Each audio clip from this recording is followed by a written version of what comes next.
अस्सलाम वालेकुम students, welcome back to my channel. Student, इस पूरे कंप्लीट चैप्टर को हम पढ़ चुके हैं, बस इसमें आखिरी 2 टॉपिक्स रह गए। उसको आज हम पढ़ते हैं।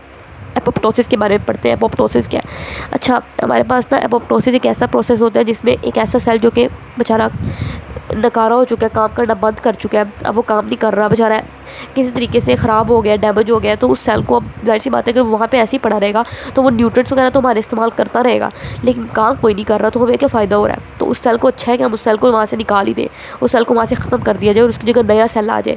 नया सेल भी न्यूट्रिएंट्स लेगा लेकिन काम तो करेगा ना, फंक्शन तो परफॉर्म करेगा। ये जो सेल डैमेज हुआ हुआ है ये तो काम भी कोई नहीं कर रहा।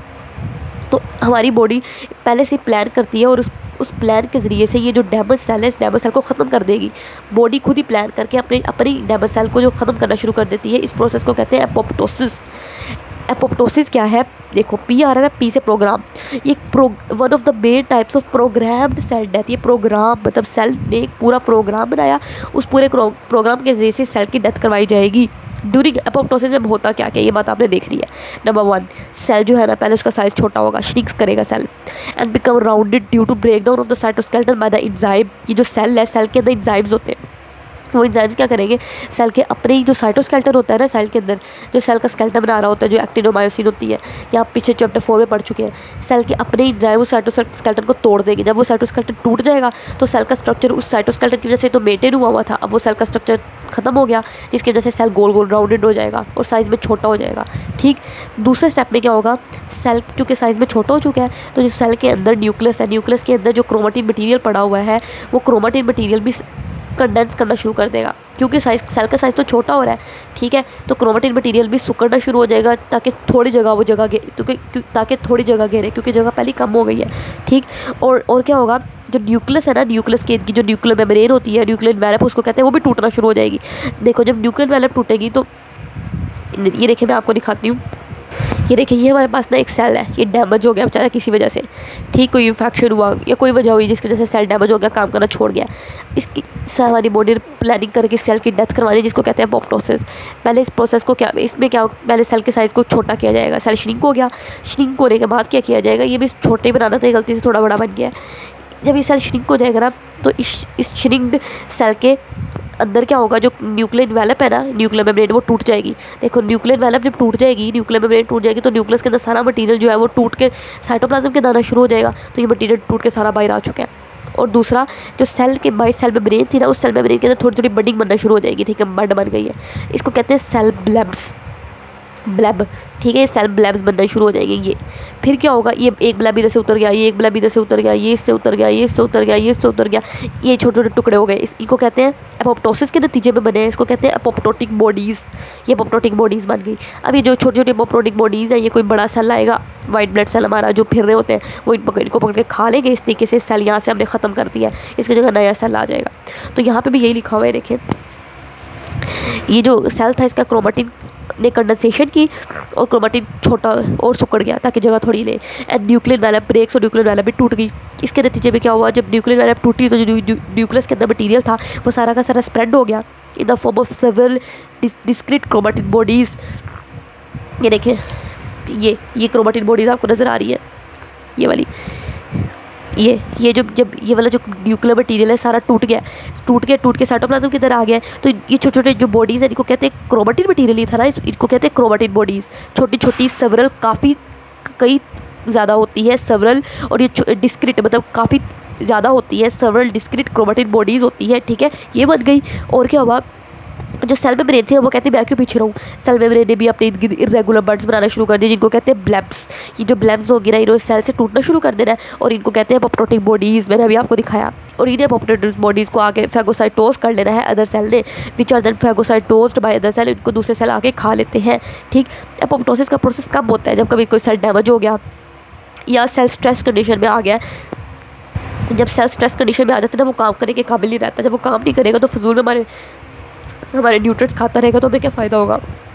तो इससे अच्छा उस सेल को निकाल ही दो, बॉडी से ख़त्म कर दो उसको। तो एपोप्टोसिस का मकसद क्या है कि वो जो डैमेज सेल है उसको निकाल दिया जाए, प्रिवेंटिंग इट फ्रॉम गेटिंग, ताकि उसको बचाया जा सके, फ्रॉम गेटिंग फर्दर न्यूट्रिएंट्स, ताकि वो हमारे मजीद न्यूट्रिएंट्स ना ले सके वो सेल, और to prevent the spread of infection, या उस सेल के अंदर कोई अगर बैक्टीरिया घुस चुका है उस बैक्टीरिया को ख़त्म करने के लिए पूरे सेल को ख़त्म करना पड़ेगा, तो उस सेल को ख़त्म कर दो ताकि वो बैक्टीरिया जो है ना वो भी ख़त्म हो जाए और बैक्टीरिया मज़ीद फैल ना सके। ठीक, एपोप्टोसिस के फ़ायदे भी हैं। क्या फ़ायदे हैं, गिव एडवांटेज, ये भी फ़ायदा था कि एक डैमेज सेल और स्ट्रेस सेल को इसने निकाल दिया बॉडी से। दूसरा फ़ायदा ये है, ड्यूरिंग डेवलपमेंट, जब हम पैदा हो रहे थे, जब हम बन रहे थे, तब भी एपोप्टोसिस जो थी उसका फ़ायदे हैं। कैसे, during the formation of fingers, जब हमारी उंगलियां बन रही होती है ना, ये जो एक पर्सन होता है जब उसकी उंगलियां बनती है ना, तो स्टार्ट में उसकी उंगली ऐसी होती है, मतलब ऐसे नहीं होती है, ऐसे तो अभी तो हमारी उंगलियां ऐसे करके है ना, शुरू में उसकी उंगली ऐसे करके होती है सारी, ठीक, ऐसे पूरी होती है। तो फिर दरमियान बाद में क्या होता है कि जो उंगलियों के दरमियान में जगह होती है ना, यहाँ पे एपोप्टोसिस हो जाती है। यहाँ पे सारे सेल ख़त्म कर दिए जाते हैं, इधर सारे सेल ख़त्म कर दिए गए, ये सारे सेल ख़त्म कर दिए गए। ठीक, जब ये सारे सेल ख़त्म हो जाएंगे तो एपोप्टोसिस का प्रोसेस हो जाएगा, तो उंगलियों के दरमियान में जो जगह है ना वो आपको इस वजह से दिख रही है। एपोप्टोसिस ने क्या किया, during the formation of finger, जब उंगलियां बन रही थी, सेल्स बिटवीन दैम, उंगलियों के दरमियान में जो सेल्स थे ना उन्होंने एपोप्टोसिस कर ली, उनकी डेथ हो गई और हमारी जो उंगलियां थी वो एक दूसरे से अलग हो गई, डिजिट सेपरेट, उंगलियां एक दूसरे से अलग हो गई। ठीक है, एपोप्टोसिस का बहुत बड़ा फ़ायदा है। अच्छा, वो तो हमारे पास थी एपोप्टोसिस। एपोप्टोसिस में हमारी बॉडी ने खुद सेल डेथ करवाई थी। नेक्रोसिस में ऐसा नहीं हुआ। नेक्रोसिस में क्या हुआ, एक्सीडेंटली सेल डेथ हो गई, मतलब कोई बैक्टीरिया आया, उस बैक्टीरिया ने आके मेरे सेल को मतलब तबाह कर दिया, ख़त्म कर दिया, या कोई सेल को बेचारे को चोट लग गई किसी वजह से, या कोई कैंसर हो गया जिसकी वजह से सेल डेथ हो जाती है। तो ये हमारी बॉडी नहीं करवाती है, खुद ब खुद होती है, कुदरती तौर पर ही, हादसाती तौर पर। नेक्रोसिस क्या है, एक्सीडेंटल डेथ ऑफ सेल, हादसाती तौर पर सेल की डेथ है और लिविंग टिश्यूज़ की डेथ है। नेक्रोसिस क्या है, लेस सीक्वेंशियल दैन एपोप्टोसिस, इसमें उतने सीक्वेंस से काम नहीं चलता जितना एपोप्टोसिस में जितने सीक्वेंस से काम चल रहा था कि पहले सेल श्रिंक होगा, फिर उसका क्रोमेटिन मटीरियल भी सुकड़ जाएगा, फिर सेल मेम्ब्रेन की इर्द ब्लेम बनेगी। यहाँ पे ऐसा कुछ नहीं होता।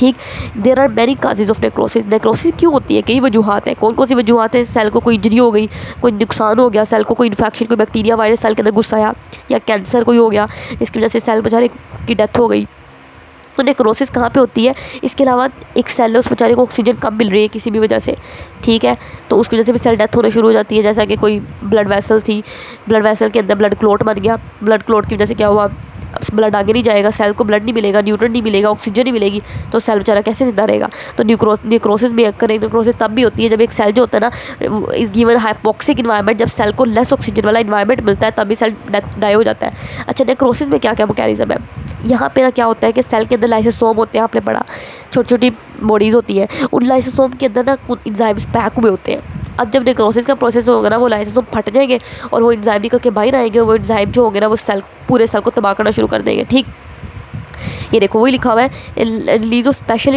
एंजाइम रिलीज होते हैं जिनको लाइसोसोम कहते हैं। इन लाइसोसोमल एंजाइम, जो लाइसोसोम से एंजाइम निकलेंगे ना, ये सेल है, मान लो सेल के अंदर न्यूक्लियस है, न्यूक्लियस के ये सेल के अंदर लाइसोसोम्स होते हैं। ठीक, इन लाइसोसोम के अंदर अल्लाह ताला ने एंजाइम पैक करके रखे हुए हैं। ठीक, वैसे तो ये सेल नॉर्मली ये एंजाइम्स जो होते हैं वो इसके लाइसोसोम के अंदर ही रहते हैं, बाहर नहीं निकलते। इनका फ़ायदा ये होता है कि कोई बाहर से कोई बैक्टीरिया वगैरह सेल के अंदर आ गया ना, तो इन्होंने उस बैक्टीरिया को पकड़ के खा लेना है। ठीक, लेकिन अगर एक ऐसी कंडीशन आ गई है कभी जब सेल के अंदर बहुत ज़्यादा बैक्टीरिया वगैरह एंटर हो चुके, सेल का शदीद इन्फेक्शन हो गया, या सेल बेचारे को चोट लग गई है, अब ये सेल तो किसी काम कर नहीं रहा, तो फिर क्या होता है, जो लाइसोसोम होते हैं फट पड़ते हैं और अपने एंजाइम रिलीज़ कर देते हैं। और जब एंजाइम रिलीज़ होते हैं तो वो एंजाइम क्या करते हैं, सेल के सारे अपनी कंपोनेंट्स को खाना शुरू कर देते हैं and may be released outside the cell. और ये जो सेल के अपने कंपोनेंट्स हो गए ना, सेल के अंदर जो आपको पता है क्या क्या होता है, माइटोकॉन्ड्रिया होता है, एंडोप्लाज्मिक रेटिकुलम होता है, गोल्जी होता है, ये सेल के सारे कंपोनेंट्स जो होना ये रिलीज़ होना शुरू हो जाएंगे बाहर की तरफ to break the surrounding cell. और ये जो इर्द गिर्द वाले सेल पड़े हैं ना, उनको भी डैमेज करना शुरू कर देंगे। वहाँ पे एपोप्टोसिस में ऐसा कुछ नहीं हुआ था, वहाँ पे इर्द गिर्द वाले सेल बिल्कुल सेफ थे, उन सेल्स को कोई नुकसान नहीं पहुंचा था। यहाँ पे नेक्रोसिस में इर्द गिर्द वाले सेल की शामत आएगी। ठीक, cells that die by the necrosis, जो नेक्रोसिस के प्रोसेस से सेल की डेथ हो जाती है ना, वो सेल क्या करते हैं, अब हार्मफुल केमिकल भी रिलीज़ करेंगे दैट डैमेज अदर सेल्स, जो दूसरे सेल को डैमेज करते हैं। ये सेल खुद तो मर रहा है, कहता है मैं खुद तो मर रहा हूँ, मरते मरते दूसरों को भी मैं नुकसान पहुँचा के जाऊँगा, ये ऐसा नेक्रोटिक सेल होता है। ये वो सेल जो कि नेक्रोसिस के प्रोसेस से डाई करते हैं, ये हार्मफुल केमिकल रिलीज़ करके जाते हैं, और वो केमिकल क्या करते हैं, वो जो इर्द गिर्द वाले सेल पड़े उनको डैमेज करना शुरू कर देंगे।